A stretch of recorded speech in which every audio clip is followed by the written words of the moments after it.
ఇప్పుడు no cost cough syrup తో 60 రూపాయల విలువ గల ఇన్హేలర్ పూర్తిగా ఉచితం. దెబ్బకి దగ్గు జలుబు మాయం.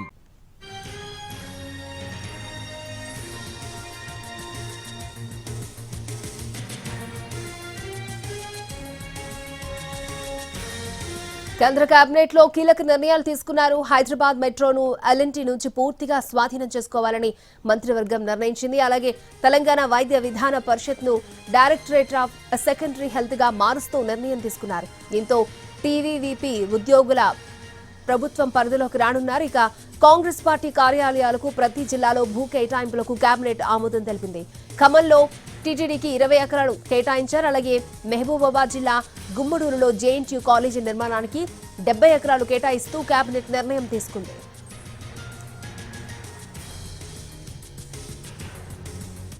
తెలంగాణ కేబినెట్ లో కీలక నిర్ణయాలు తీసుకున్నారు. హైదరాబాద్ మెట్రోను ఎల్ఎన్టీ నుంచి పూర్తిగా స్వాధీనం చేసుకోవాలని మంత్రివర్గం నిర్ణయం తీసుకుంది. అలాగే తెలంగాణ వైద్య విధాన పరిషత్ ను డైరెక్టరేట్ ఆఫ్ సెకండరీ హెల్త్ గా మారుస్తూ నిర్ణయం తీసుకుంది కేబినెట్. దీంతో టీవీవీపీ ఉద్యోగులు ప్రభుత్వం పరిధిలోకి రానున్నారు. ఇక కాంగ్రెస్ పార్టీ కార్యాలయాలకు ప్రతి జిల్లాలో భూ కేటాయింపులకు కేబినెట్ ఆమోదం తెలిపింది. ఖమ్మంలో టీటీడీకి 20 ఎకరాలు కేటాయించారు. అలాగే మహబూబాబాద్ జిల్లా గుమ్మడూరులో జేఎన్టీయూ కాలేజీ నిర్మాణానికి 70 ఎకరాలు ఇస్తూ కేబినెట్ నిర్ణయం తీసుకుంది.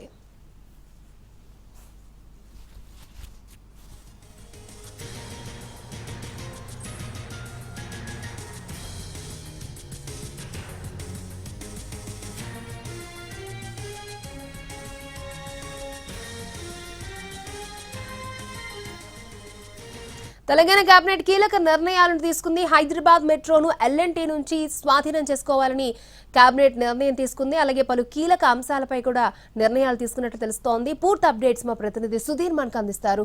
Sudheer, over to you.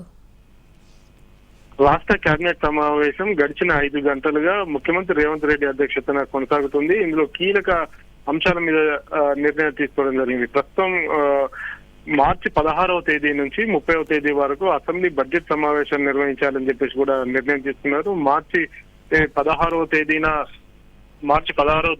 Governor ప్రసంగం ఉంటుంది. అదేవిధంగా మార్చి 20వ తేదీన బడ్జెట్ ప్రవేశపెట్టాలని చెప్పేసి కూడా నిర్ణయం తీసుకున్నట్టుగా తెలుస్తుంది. ఇదే కాకుండా మెట్రో అంశానికి చూసుకున్నట్లయితే మెట్రోను పూర్తిగా ఎల్ఎన్టీ నుంచి స్వాధీనం చేసుకోవాలని ప్రభుత్వం నిర్ణయం తీసుకుంది. అందుకు సంబంధించిన ఏర్పాట్లను చేయాలని చెప్పేసి కూడా అధికారులను ఆదేశించిన పరిస్థితి కనిపిస్తుంది. వీటితో పాటుగా ఇతర కీలక అంశాల మీద కూడా చర్చ జరిగింది.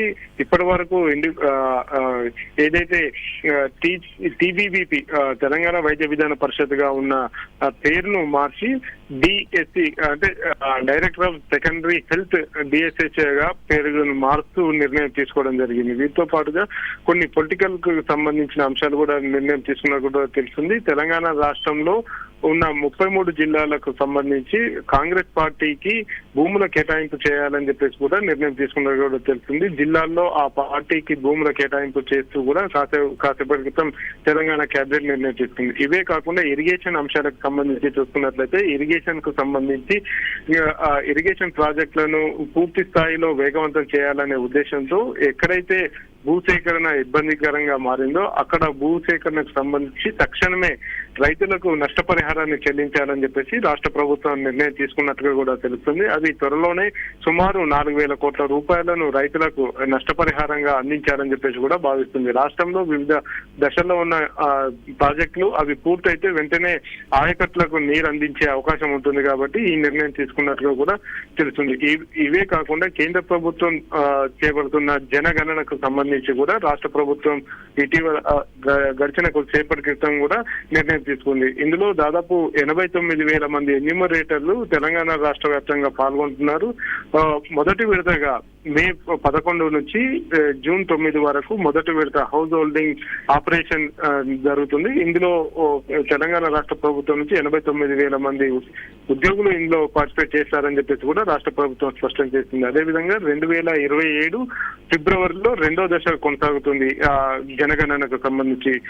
వాటికి సంబంధించి అందులో 34 ప్రశ్నలను లేవనెత్తడం జరుగుతుంది. ఆ 34 ప్రశ్నలకు సంబంధించి రాష్ట్ర కేబినెట్ మంత్రులకు సిఎస్ రామకృష్ణారావు వివరించడం జరిగింది. అదేవిధంగా జనగణనకు సంబంధించి ఏర్పాట్లు ఏ విధంగా జరుగుతున్నాయనే అంశానికి సంబంధించి కూడా కేబినెట్ మంత్రులకు సిఎస్ వివరించడం జరిగింది. వీటితో పాటుగా పలు కీలక అంశాలు సుధీర్, మార్చి 16న రాజ్యసభ ఎన్నికలు జరగబోతున్నట్టు తెలుస్తోంది. దీనికి సంబంధించి కేబినెట్ లో చర్చ జరిగిందా?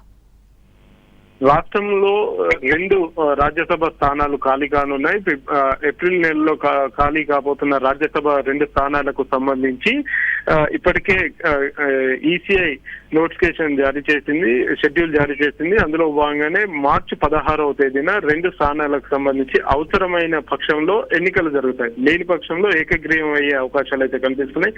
రాష్ట్రంలో కాంగ్రెస్ పార్టీకి సంబంధించి ఉన్న బలబలాల మేరకు కూడా ఆ 2 స్థానాలు కూడా కాంగ్రెస్ పార్టీకి గెలుచుకునే అవకాశాలు అయితే కనిపిస్తున్నాయి. ఆ 2 స్థానాలకు ఎవరు నామినేషన్ వేయకపోతే కేవలం కాంగ్రెస్ పార్టీకి సంబంధించిన అభ్యర్థులు మాత్రమే నామినేషన్ దాఖలు చేసి ఇతర వ్యక్తులు నామినేషన్ దాఖలు చేయని పక్షంలో అవి ఏకగ్రీవం అవుతాయి. అది మార్చి 16వ తేదీ నాడు మాత్రమే ఆ ఎన్నిక జరుగుతుంది. ఉదయం నుంచి సాయంత్రం వరకు అసెంబ్లీ ఆవరణలో ఎన్నికలు జరుగుతాయి. ఈ ఎన్నికల్లో ఎమ్మెల్యేలు పార్టిసిపేట్ చేయాల్సి ఉంటుంది. ఎమ్మెల్యేలు తమ ఓటు హక్కును వినియోగించుకోవాల్సి ఉంటుంది.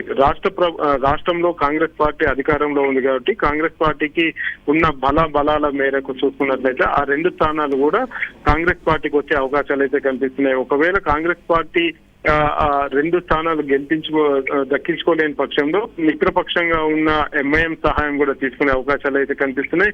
కాబట్టి 2 పార్టీలతో పాటుగా ఇటు సిపిఐకి సంబంధించి కూడా వాళ్ళు అనుబంధంగా కొనసాగుతున్నారు. వీరందరి ఎమ్మెల్యేల ఓట్లను కూడా కాంగ్రెస్ పార్టీ వేయించుకునే అవకాశాలు అయితే కనిపిస్తున్నాయి. కాబట్టి మార్చి 16వ తేదీన జరగబోయే రాజ్యసభ ఎన్నికలకు సంబంధించి కూడా క్లారిటీ ఉన్నట్టుగా మనకు సమాచారం అందుతుంది. అక్షయ.